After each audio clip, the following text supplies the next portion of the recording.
We're a failing nation right now. We're a seriously failing nation. And we're a failing nation because of him. And we're closer to World War III than anybody can imagine. We are very, very close to World War III, and he's driving us there. As far as Russia and Ukraine, if we had a real president, a president that knew, that was respected by Putin, he would have never invaded Ukraine. A lot of people are dead right now, much more than people know. You know, they talk about numbers. You can double those numbers, maybe triple those numbers. He did nothing to stop it. In fact, I think he encouraged Russia from going in.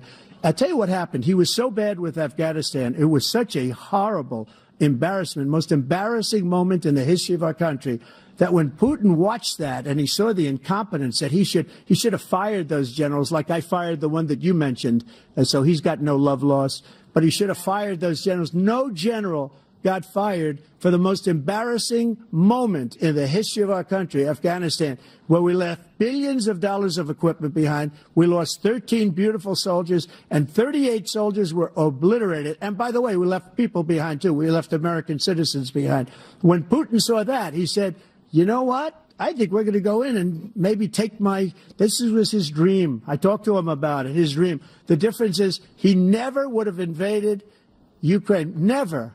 Just like Israel would have never been invaded in a million years by Hamas.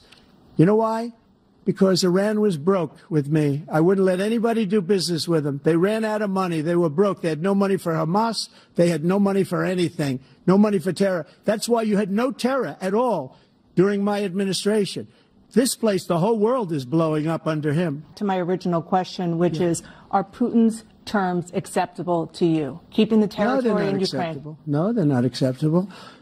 But look, this is a war that never should have started. If we had a leader in this war, he led everybody along. He's given $200 billion now or more to Ukraine. He's given $200 billion. That's a lot of money. I don't think there's ever been anything like it. Every time that Zelensky comes to this country, he walks away with $60 billion. He's the greatest salesman ever.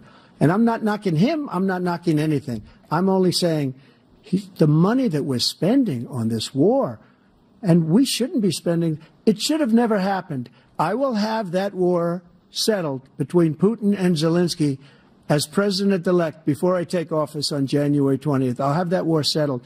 People being killed so needlessly, so stupidly, and I will get it settled, and I'll get it settled fast before I take office.